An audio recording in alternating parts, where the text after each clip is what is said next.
All right, everybody. Welcome to this Sustainable Talk. We're going to be talking with two great friends about sustainable cocktails. What does it take to create a world-class sustainable cocktail? The people that we have with us today are just the right guests to kind of get us through that information. First of all, I'd like to introduce myself. My name is Luis Baez. I am the global ambassador for Flor de Caña Rum.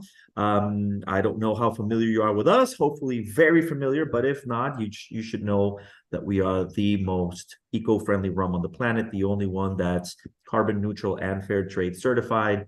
We distill with 100% renewable energy. We plant 50,000 trees a year. We just reached a milestone of 1 million trees planted. Golf clap for all of us. And we host the Sustainable Cocktail Challenge, a competition in which we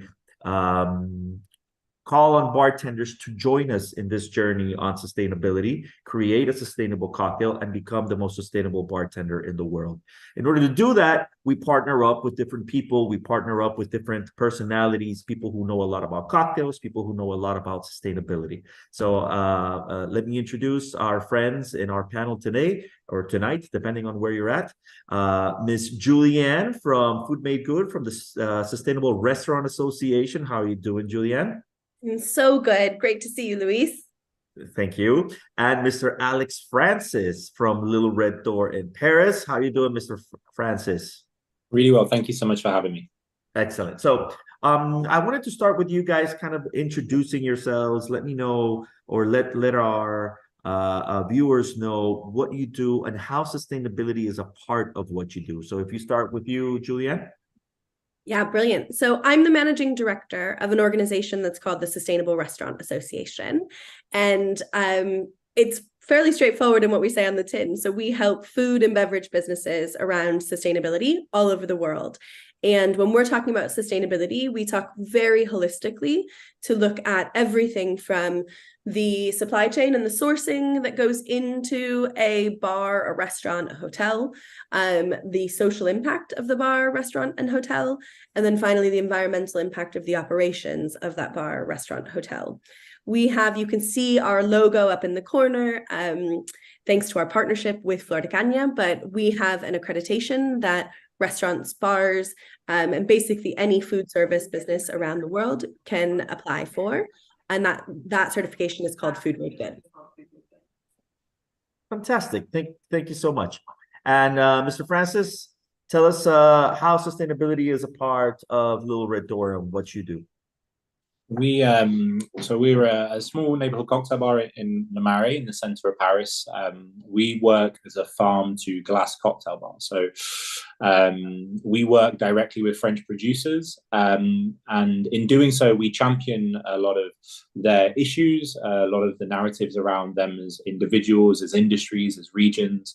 And we really aim at putting the producer at the center of our guest experience. So while we never per se speak directly about sustainability as a wider issue, because it's such a huge term that covers so many things for so many different people in different regions, for us, we try to look at the very specific industry-specific causes or issues that relate to the producers we work with and make our guests aware of them.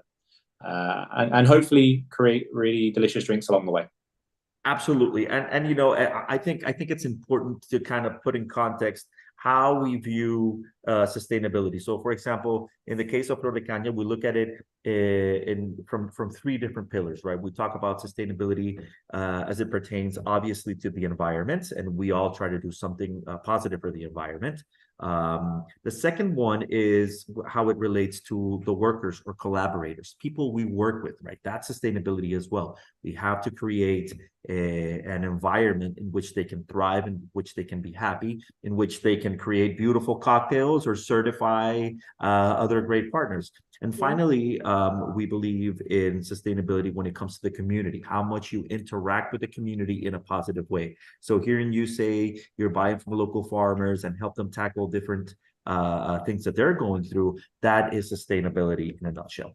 So like I said in the beginning, what we do, or part of the initiatives we have around sustainability, is the Sustainable Cocktail Challenge, in which both of you were judges last year. And so I thought it'd be a fantastic opportunity to kind of get the idea in people's heads of what makes a sustainable cocktail, right? And I know a lot of our contestants from this year are viewing and are interested in listening to what that criteria might be. See if there's anything that they can tweak last minute before we have our global final in February in 2024. Just so you know, we have 32 participants this year, so a little different from what we did last year. We have 32 world-class bartenders coming to Nicaragua in February to participate in the Sustainable Cocktail Challenge. So let's start with you, Alex, since cocktails are your passion and your specialty. What would you consider are elements or key elements in a world-class sustainable cocktail? I think that the simplest point to start with, and I think it's probably the thing that can often get overlooked the most, is looking at flavor, aroma, the overall presentation of the drink. I think all sustainability issues, and cocktails are no different, all go through that early period where sustainability is such a motivating, it's such an engaging topic that so many people resonate with, that you can sometimes lose the fact that hospitality and cocktails are about escapism and luxury, and you're still trying to deliver an amazing experience. And so where you stand on sustainability is just setting the parameters for your own creativity. So you want to create the best possible drink, but you're deciding that you're not going to use anything that's not fair trade certified, that isn't bought locally, whatever it is that resonates to you. But first and foremost, what you need to focus on is creating something delicious that looks beautiful. And that's the hard part. That's the hard part is staying true to those. And I think within challenges like this, it can often be the case that you feel that the narrative around sustainability is so strong that if you try and find a solution that maybe is better flavor wise, but you're not sure how it links to the narrative of your drink, that you go, okay, well, I don't care if I know it doesn't look great, I'm just going to hide it. The reality is, when you get down to that final and there's 31 other people there trying to go for it, the lasting impression is that unless you tell a story that brings someone to tears, likely the flavor is going to be the thing they remember longest. So don't cut corners on that, and really embrace that as a challenge, and start from there. Start from something delicious and then build out from that, rather than take a nice story and hope the drink at the end is palatable. Yeah, I think that's a fair point. And I know from the last couple of competitions, a lot of contestants have wondered, what are we looking for? Are we looking for just the most sustainable elements, or are we looking for something that looks good? It's like a show cocktail that can have a pleasing appeal to people's eyes, or are we looking for flavor? And I always told them, why are you trying to be exclusive on these things? It should be free. At the end of the day, it needs to look good. It needs to have a good story behind it, but it has to taste good. If it doesn't taste good, what are we doing, right? Now, Julianne, you as the certifying partner, the Sustainable Restaurant Association, have a tough job kind of measuring all these different things and then certifying all these things once we crown a champion. Tell us a little bit about that process. So I think one of the pieces of what we've done over the years with you guys on the Sustainable Cocktail Challenge is help give that inspiration and understanding around what sustainability means in a cocktail. And I think it's been really interesting to see how much people's knowledge and awareness and passion for sustainability has changed, especially in the last few years. And I think people like you, Alex, are kind of part of the reason why the industry has pushed so far forward, because we've got some really inspiring bars around the world who are doing incredible things and connecting to their supply chains and their producers in a different way. And, you're seeing examples of that in every single continent in the world, that in their own ways, in their own meaning. So I think when the Sustainable Cocktail Challenge started, there was the kind of initial conversations. You've got these credentials of Flor de Caña, the kind of fair trade certified, and looking at other ingredients along that way. We also were talking about zero waste and what zero waste techniques could be used in a cocktail. But I think sustainability has also moved forward where it's not just, someone showing a kind of zero waste feature. Now people are thinking all the way from the origin of each of those ingredients. And I remember last year we were having a conversation around some of the drinks in the final, talking about some of the choices that the bartenders had made, and could they potentially have gone with a closer to home ingredient than what they had ended up with. And, there were different kind of places to play with. So I think when you're thinking about the impact of the drink, you're starting from the impact of each of those ingredients that comes in. So that's the impact of all of the kind of non-alcohol elements of that, as well as the impact of each of the alcohols. So using Flor de Caña as a base gives you that kind of nice, strong, sustainable base from your spirit. But if you're thinking about all those features you're bringing in, how were they farmed? Where did they come from? Were they close to you? Was there meaning behind them? Back to Alex's point around working with producers, what are the work conditions and the relationships with those producers look like?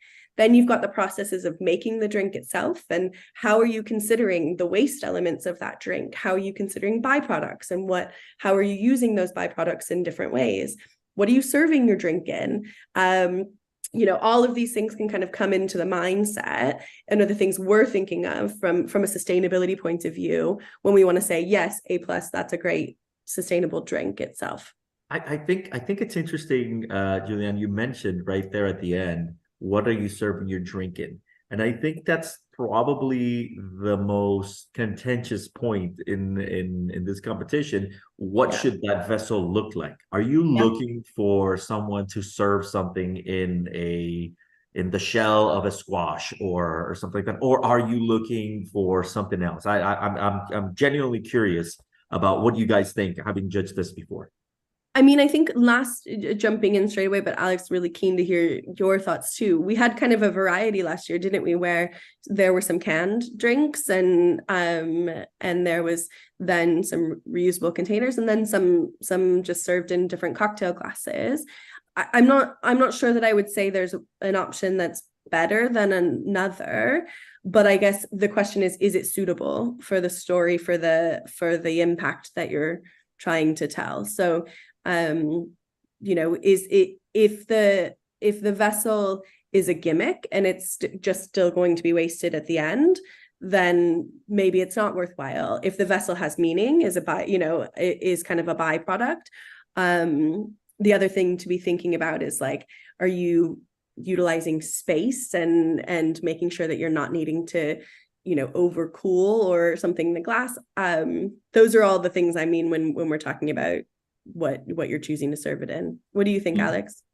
I mean, there's two sides, right? You've got the one side, like you said, that it is kind of to go back to what we were talking about before, as well, there's a lot of gimmicks out there that can feel very easy to do, and as an industry, I think we're thankfully at that point where a lot of people have seen a lot of those things before, and if it doesn't fit, just like consumers nowadays, people are very quick to see through that, and they realize that I've seen the shell of the product I was using before reused, and actually the downside of this isn't perfectly strong, and actually after 10 minutes of sitting on the table it's going to start falling apart, and that's not really a desirable drinking experience. But I think also, just to go back more on a point about the fact that you're talking about a drink that you're presenting in a competition format as well, which means that it needs to have two elements. One, it's the punchline to your presentation. Counterintuitively, it's the last thing you do when you're presenting your drink.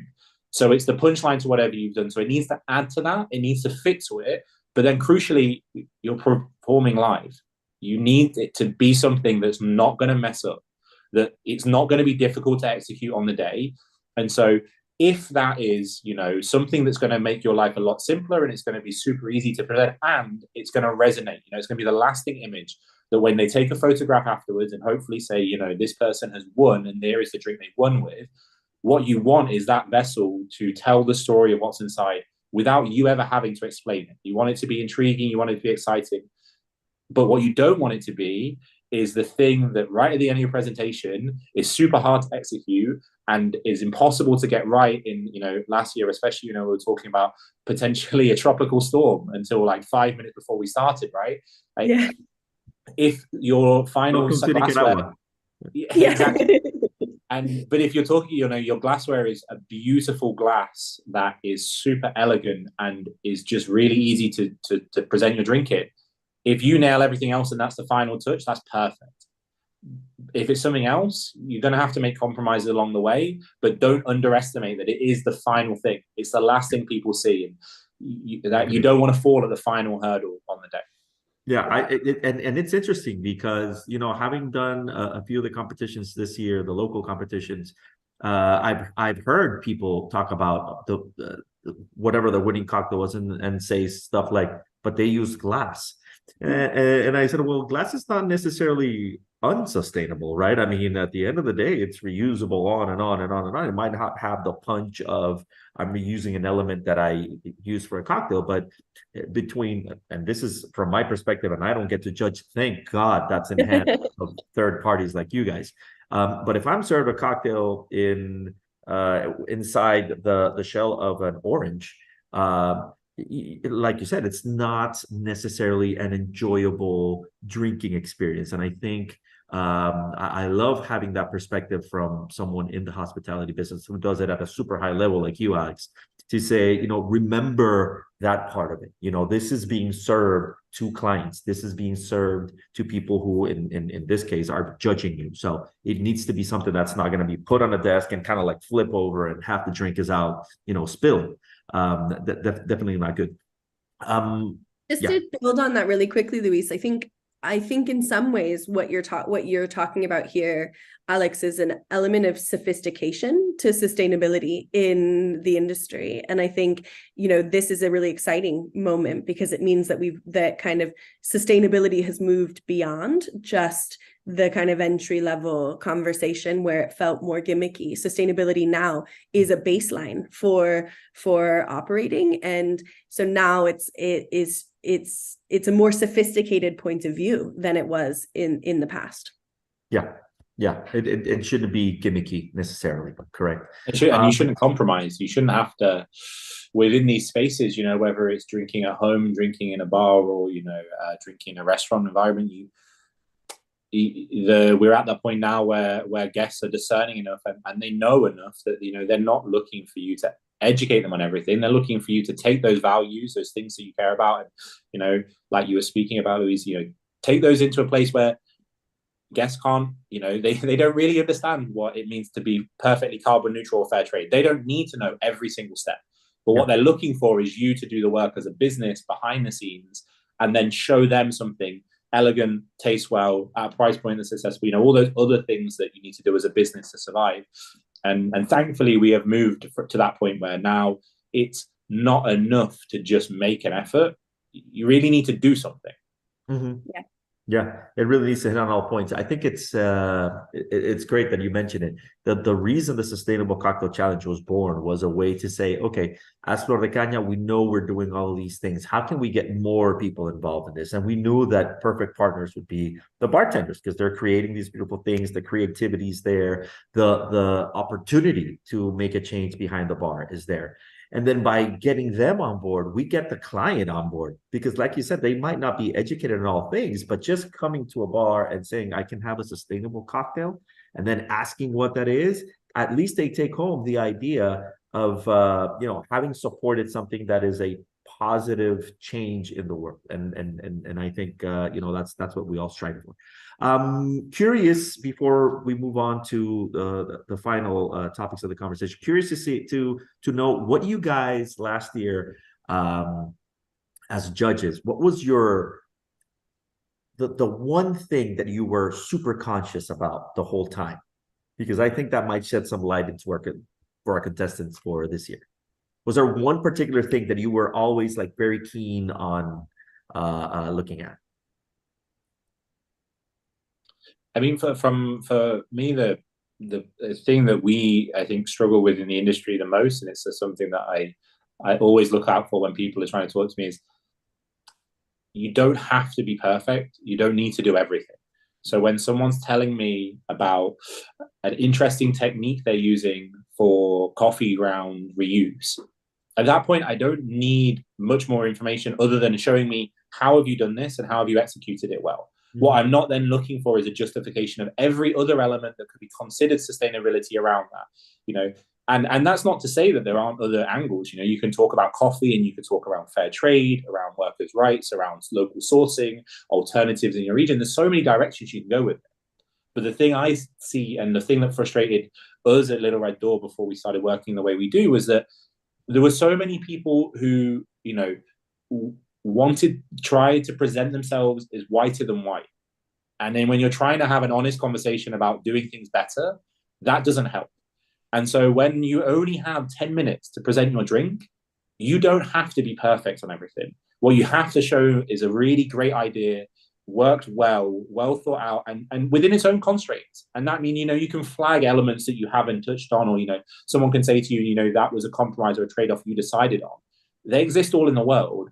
The idea that anybody trying to tell me that anything within the drink and food space is perfect from a sustainability point of view, it instantly, it doesn't ring true. So I would always, you know, that was the one thing I was most concerned about. And thankfully last year we really didn't have it, was anybody really trying to overstretch themselves, tick every single box on a sheet. You know, I'm sure Julian has the exact same experience where you see a sheet and everybody says they're doing everything perfect. And that's more worrying than the people who say, I don't care. Yeah, because you know, so yeah, that's something I was concerned about or conscious of, and we generally are in the industry when we're looking at projects that people present to us. I was hearing a Aerosmith song the other day, and it made me think of this, because sustainability is a journey, not a destination, right? I mean, you never really get there. Totally. And I think it's interesting. Yeah, Julian. Well, and I think that actually that's one of the reasons why we like the competition as an idea, because it's kind of starting people on that path instead of being an end goal, because it's a drink, not a destiny, you know, not kind of a marker for everything. So it inspires action. I think definitely that similar experience to Alex. I think one of the other things that distills down to for me was on that storytelling piece, and on so as Alex kind of is pointing out, you know, get clear on what matters to you, like what's the piece of the drink that matters to you that you're building the story around, and get clear on presenting that story and that vision. And then also remembering that it is a cocktail competition, and so that kind of end and performance of it, and you know, the kind of sticking the landing as you would in any other competition kind of matters in the drink.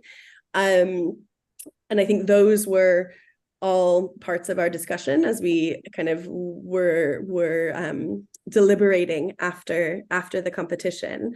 But also I think it's really inspiring just to get to see everyone's, you know, drink, and this year to hear that there's so many traveling from all over the world to share their ideas. I think that's really exciting, because hopefully, regardless of whether or not you're the winner, people are there and they're picking up new ideas and new kind of things to think about and try from each of the presentations that is done on the day. Yeah, it's gonna be a lot of fun when we get 32 of them in here just sharing. I always tell them before the competition, you know, it's not every day that you get to be in a room with people who share the same passion for cocktails, the same passion for sustainability, the same passion for hospitality as you are today. So you need to enjoy and embrace that opportunity and really try to get those networks going to say, hey, you know what? That technique seemed interesting. Can I delve into it a little more and whatnot? Alex, out of curiosity, and I know we probably have some viewers that are not necessarily familiar. I know most of them might be bartenders, but some of them that might not be familiar with what is a sustainable cocktail. Can you build one in your head? What would a sustainable cocktail be like? Well, I think you go back to that question around, you know, you're building a drink that you want to be really delicious, and then like all food and drink in its best form is you're looking at storytelling. And Julian touched on it really well. You know, one of my main memories from last year was Carlos, who won. He didn't speak English, and I've never been so excited to hear a translation of something I didn't know as the translation of his presentation, because from what I saw and everything else going on, I had an idea because there were touchstones visually and there were things that I could pick up in my very limited Spanish.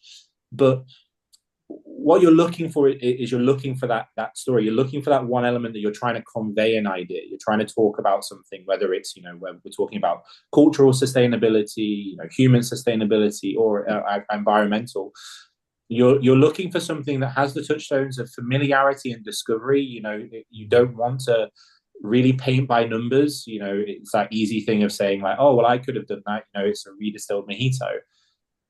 Then if that's already been done, how can you do that in a new way that's exciting, different, and shows me something different, but also is presented in a way that, for example, like you mentioned, I look at drinks and alcohol all day, every day. But then you look at someone like Juliana who's working in that space of all these other environments where there are going to be things that maybe not familiar. So how can you take these ideas that are complicated, and like we were speaking about before, how can you distill those down into memorable moments that make a lasting impression, that give this idea of, oh, I know about that subject. I've seen this drink around that. I had this around and it was really tasty and I learned.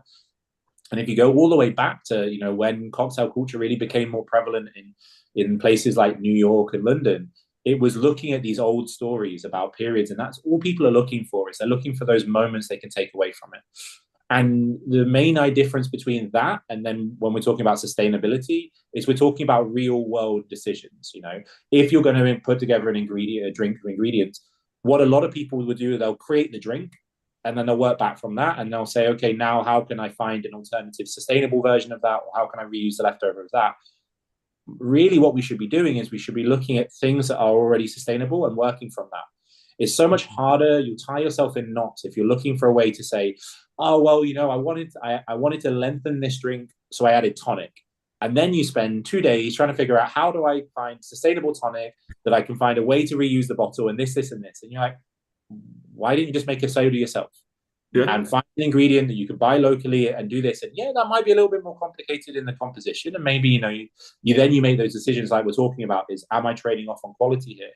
But it's about putting those ideals at the very beginning of that decision-making process. You start from your Flor de Caña base, and then you build out with that from the sustainable sources. And then, like we said, that can sound limiting, but it's really not. You've got so many directions you can go down for that. And then it's finding the one that resonates to you, to your culture, to your environment, that's going to also, again, go back to the fact you're in a competition. You're surrounded by 31 other people. Maybe you look on the map of where those, say, one of the countries are, and you realize a lot of those grow coffee. And so there's a good chance there's going to be citrus, coffee, chocolate. That's not a bad thing. There's a reason why sugarcane grows in those same areas, and there's part of the narrative linked to Flor de Caña, but you don't want to get lost within that. You need to find the things that are relevant to you, because also, I think like you spoke about you have this chat, that moment when you're surrounded by all these other people. But also remember, you're not just surrounded by the other contestants, you're surrounded by journalists, you're surrounded by the judges, you're surrounded by the team from Flor de Caña. And one of the best things I ever got told when it was about putting together drinks like this is, you don't need to win on the day to get more than anybody else when you're there. If you are making a drink that really resonates to you, maybe on the day there's somebody, you come up with a guy like Carlos, and charisma's hard to beat, and there's not a quick fix for it, unfortunately. And in a cocktail competition context, that might not be the most relevant thing at the moment, the way you're putting together your drink. But afterwards, if you do a drink that's really true to who you are, that people recognize with your personal brand or your bar's brand or whatever it is, and then, you're sat there next year, and Louise, you're looking and saying, okay, guys, we're doing the next edition of the cocktail challenge. And then you go, do you remember that one drink, that person, like, we need to do something in that region. And they just nailed what that region's about. They nailed what sustainability is about to that audience. Let's work with them. I bet they've got good ideas. They're the things that you can really help you build. And those are the bits where you're showing people that you can navigate both sides. That idea of speaking to the industry, speaking to the consumer, holding sustainable values true, and delivering something that's high quality. So again, it goes back to that balance. Yeah, that's amazing. That's amazing. I think that leaves it very clear for people. Julianne, we're coming towards the end of our conversation. Can you please tell us and our viewers where they can find more information about Food Made Good, Sustainable Restaurant Association? Because I know probably everyone's wondering a little bit more about sustainability and how they can become more sustainable. Yeah, absolutely. So just really quick before I do, I think that final point that Alex made, so it resonates with something we tell hospitality businesses all over the world, which is that if sustainability is like one item on your checklist, then you're always going to be retrofitting, and you're always going to, it's always going to be kind of, you know, we work in an incredibly busy industry where you've got a million decisions to make all the time. And if sustainability is like down on the list, you're going to kind of continually run out of time.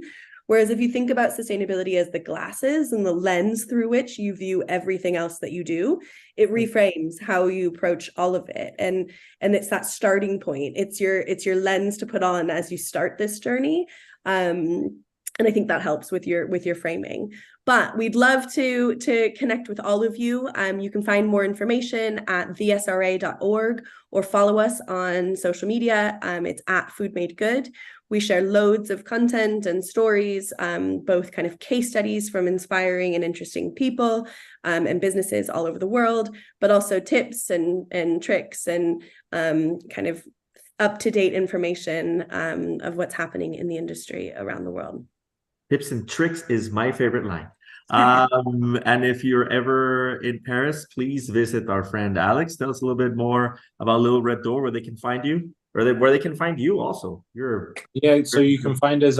We're in, like I said, in Le Marais in Paris. So if you come in, we're right in the center. We're open every single day. We do reservations, so don't be afraid of the queue. If you look online, that'll be the one thing. The defining characteristic of Little Red Door's 13 years is it's great. Queue's very long, so we do have reservations. I would recommend that. You can find us at Little Red Door Paris, all one word, on Instagram, and I'm at Alex M Francis as well.